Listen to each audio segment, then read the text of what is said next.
Ritual do elevador, parte final.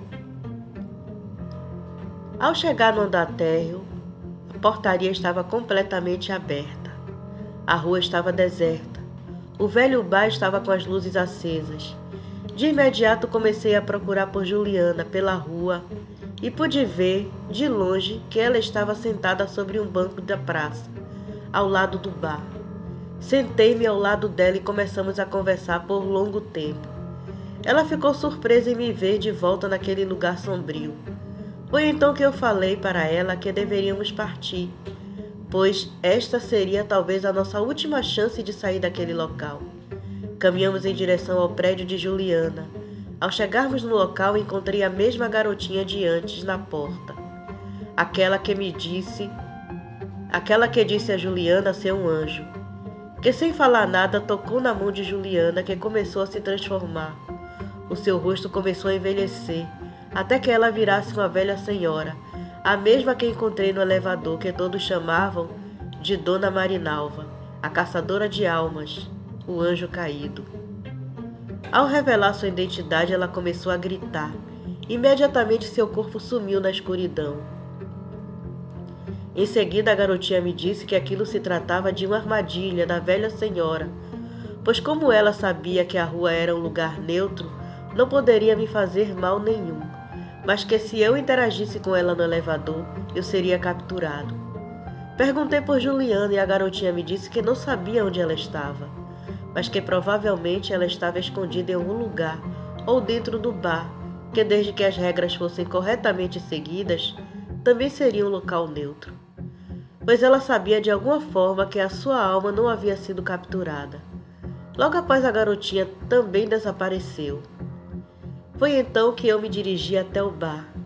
Ao entrar, eu notei que a Juliana estava sentada em uma das mesas. Sentei-me ao seu lado e ela, emocionada, disse que eu não deveria ter voltado, pois era muito arriscado o meu retorno naquele local. Foi então que eu perguntei o que ela estava fazendo dentro daquele bar, mesmo sabendo de todas as atrocidades que aconteciam lá dentro. Ela respondeu que somente ali conseguia se alimentar, que desde que seguisse as regras estaria segura. Nesse momento ouvimos um enorme barulho na porta. Foi quando percebemos a velha senhora entrando. Eu fiquei desesperado, porém Juliana me disse que eu poderia ficar tranquilo, desde que não olhássemos ou interagíssemos com ela, pois ela sabia da nossa presença naquele local, mas que nada poderia fazer contra nós se respeitássemos as regras.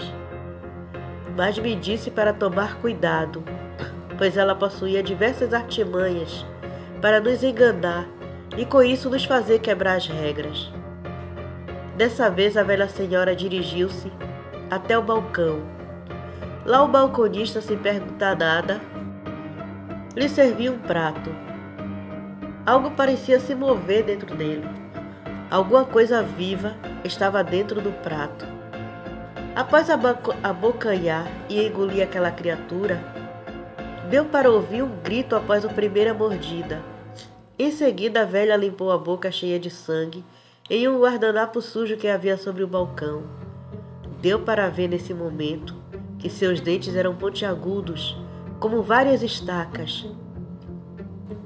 Após a refeição, a velha levantou-se e seguiu em direção ao banheiro. Nesse momento, eu aproveitei para sair de lá em direção à rua junto com Juliana. Em seguida, seguimos em direção ao seu prédio.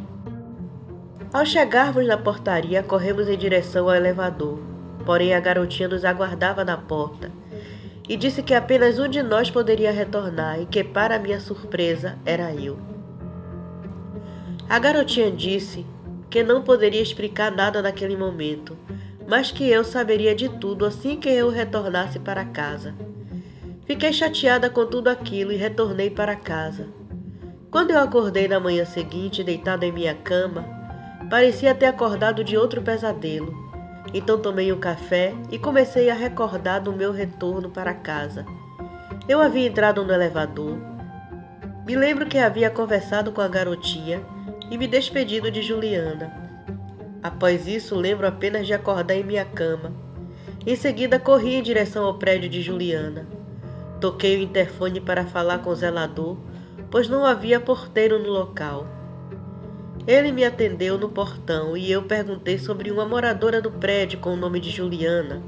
Passei para ele as suas características físicas e ele me respondeu que ela morava realmente naquele edifício, mas que havia sofrido um acidente e estava internada no hospital em estado grave há aproximadamente 2 meses.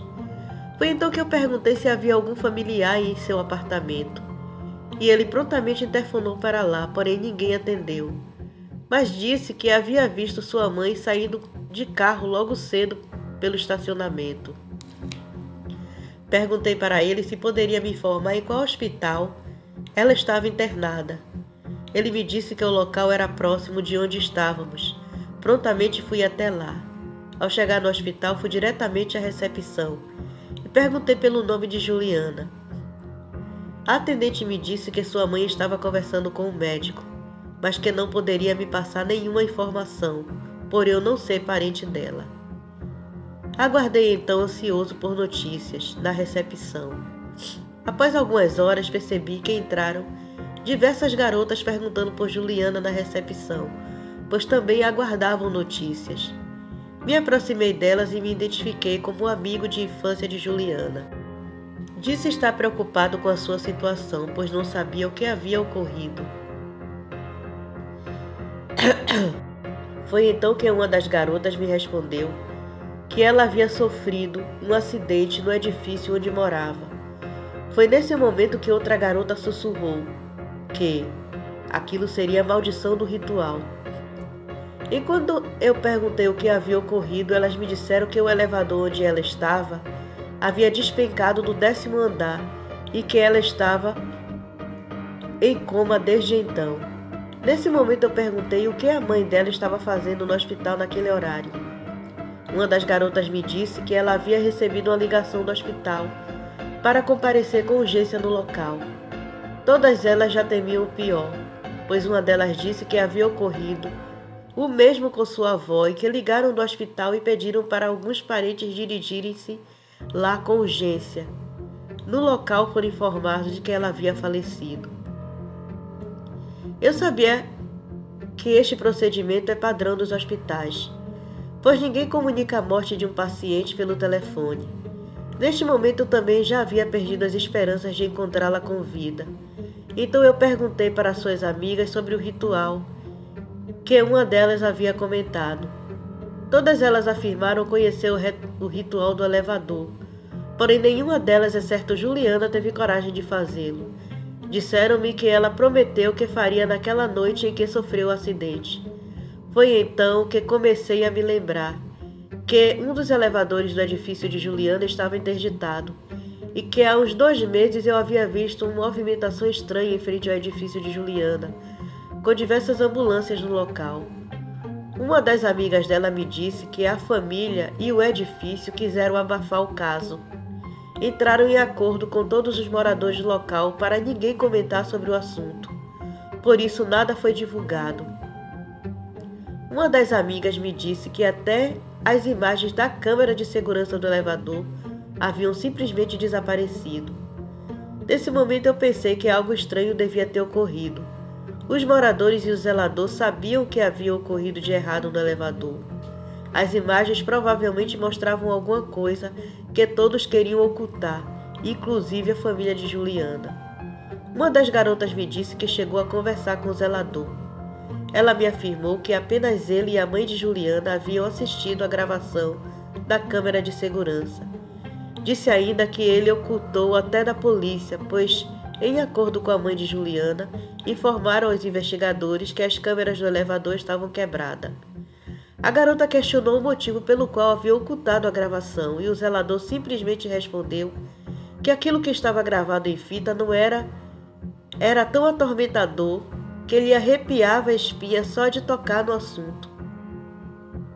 O zelador afirmou que após mostrar a gravação para a mãe de Juliana, ele decidiu colocar fogo na fita e apenas finalizou a conversa dizendo que seja lá o que aconteceu com o elevador, aquilo havia sido algo sobrenatural, pois a imagem mostrava outra pessoa dentro do elevador junto com Juliana, porém essa pessoa nunca foi encontrada.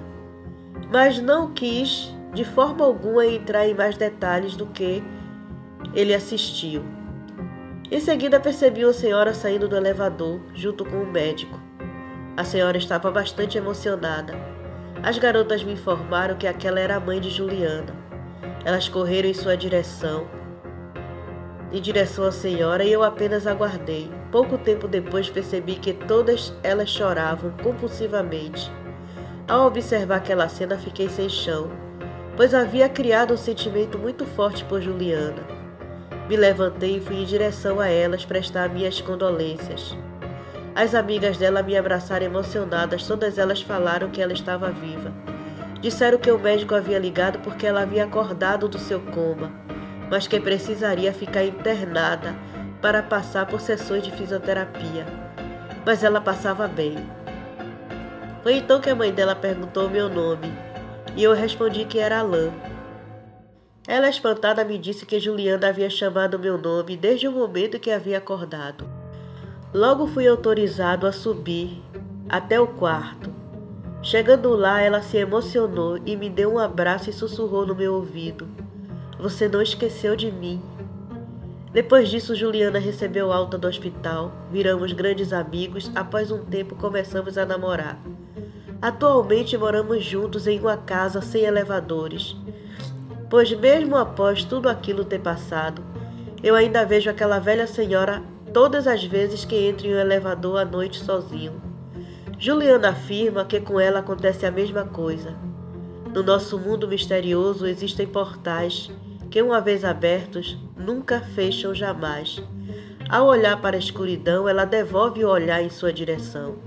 Devemos tomar cuidado ao brincar com o desconhecido, pois uma vez que você conhece os seus segredos, jamais perderá a ligação com eles. Eu sempre me questiono o que continha gravado naquela fita. Talvez nunca saberemos. Obrigado por escutarem até aqui. Apoie o canal curtindo, compartilhando, se inscrevendo, convidando seus amigos para conhecer o conteúdo.